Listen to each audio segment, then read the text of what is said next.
The opening of the new migrant shelter at Floyd Bennett Field in Brooklyn did not go as smoothly as some officials had hoped. Several migrant families that were bused to the facility refused to stay there. They got right back on the bus. What's going on? How is this possible? The migrant crisis in New York City taking another turn tonight. Families, some with children, arrived by bus at the massive shelter at Floyd Bennett Field in Brooklyn earlier today, but most of those families didn't like what they saw and refused to stay there. So we know that the city of New York is a sanctuary city that invited migrants to come and didn't believe they would actually come. But unfortunately for New York, they came, and they came en masse.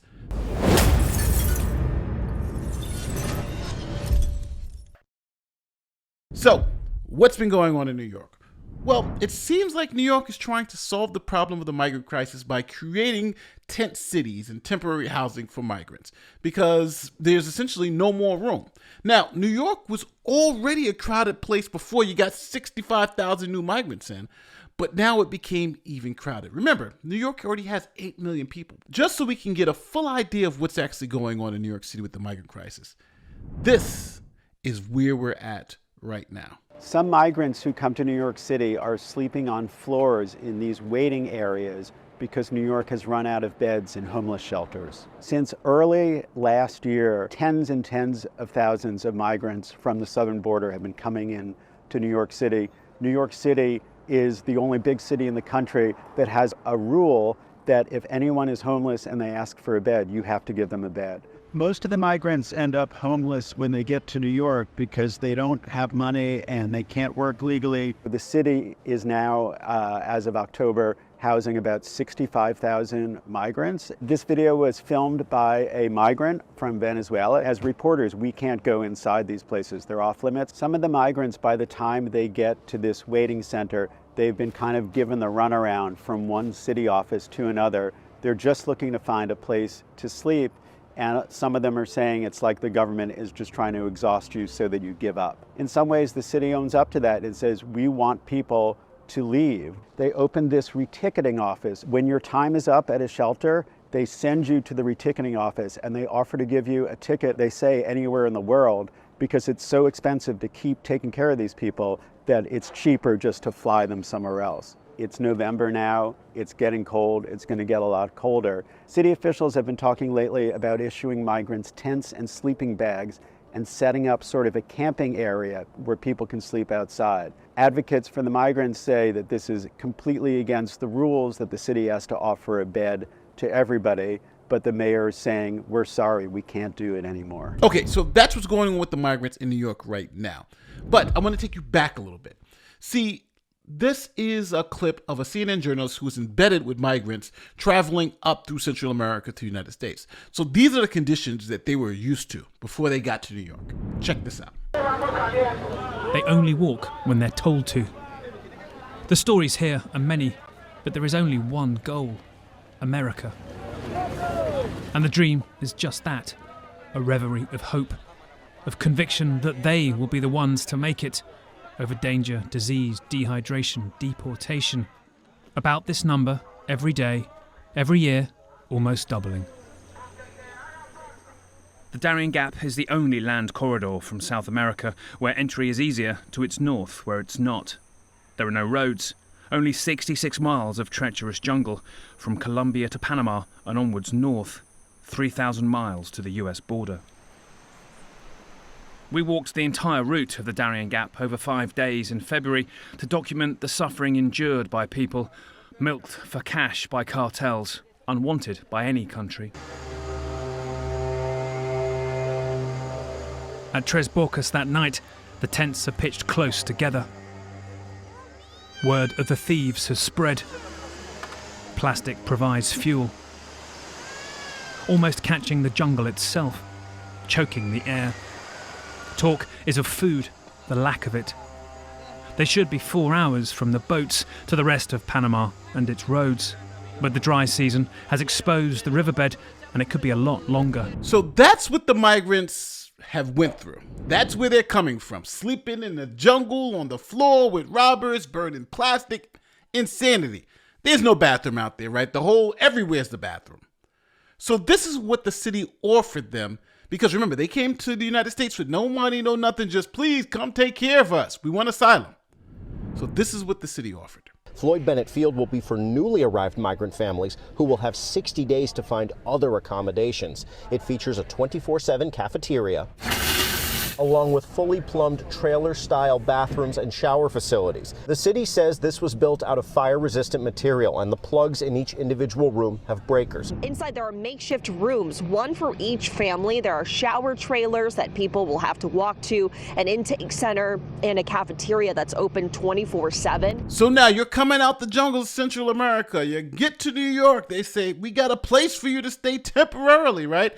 It has clean water, bathrooms, a cafeteria. We're going to feed you. Matter of fact, we're going to give you a cubicle, and in that spot, you're going to have your own electricity.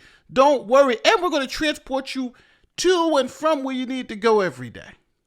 So this is what the migrants did to the great people of New York who opened up this facility and spent $20 million on it. This is what the migrants thought about that. Confusion and frustration at New York's newest emergency migrant shelter after a group of migrant families refused to stay in the makeshift tent city that's set up to house 500 families. The latest effort to alleviate the ongoing migrant crisis in New York City. It's not a place where you put women and children. Over the weekend, as one of the city buses dropped off families, NBC New York capturing the moment some turned around, refusing to stay. This family saying the Brooklyn shelter is just too far from their children's school, miles away. These individuals who decided to leave, people criticizing them for not wanting to stay there. What do you think about that? Yeah, and I'm not surprised that people took one look at the setup and decided that it would not work for their family. A spokesperson for Mayor Eric Adams saying in a statement, quote, "We have used every possible corner of New York City and are quite simply out of good options to shelter migrants." Okay, I want to take you back about 9 months ago, when the migrants had to leave New York City hotels, because New York City, because they were a sanctuary city, were putting migrants up in hotels in the middle of Manhattan, right in grade A New York. But then, obviously, that became expensive and they couldn't do it anymore. So they had to send them to shelters. And when they started sending migrants to shelters, this is what happened. Check out what happened in New York City last night.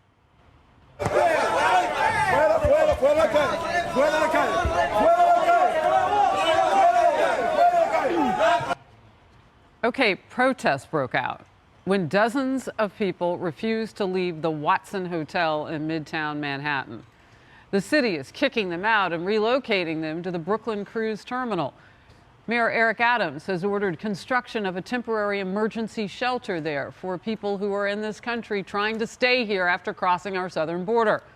Some of them told reporters conditions will be inhumane and there won't be enough food for them. So they want to leave the high-dollar hotel and go to a structure that the mayor is going to build for them. Brian. It's outrageous. Jessica, the city wants to move some asylum seekers from the Watson Hotel to a new shelter at the Brooklyn Cruise Terminal in Red Hook. Many of the men gathered behind me are saying they won't leave.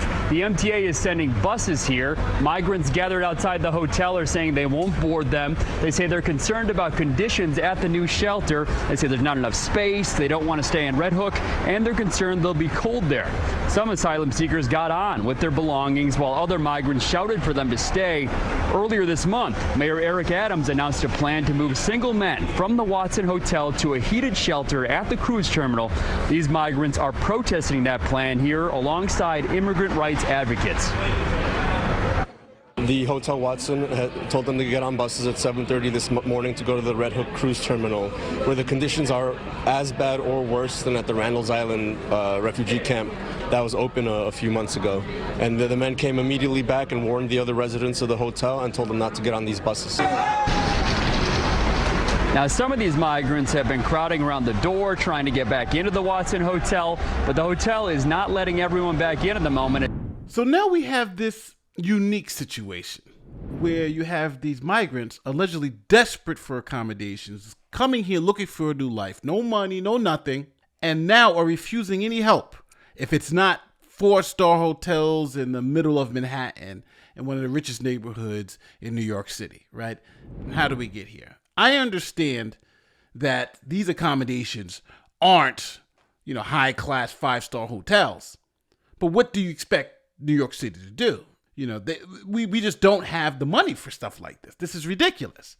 And the nerve of these people to cross the border illegally, come to a place and demand that they be taken care of with the top possible stuff and the most money spent on them. Who the hell do they think they are? And then if you say something like they should go back to their country, you're the racist. Tell me where I'm wrong in the comment section, because this is a disgrace. And don't get me wrong. I understand people want to come here for a better life, but you should do so legally. And if you do so illegally, and then come here and then demand that you be treated better than the citizens who are here. There are homeless New York citizens there that aren't being put in 4-star hotels. So why should they be treated better than them? Don't forget, like, share, subscribe, do all that great YouTube stuff. My name is Nate the Lawyer, and I'm going to see you on the next one. Peace.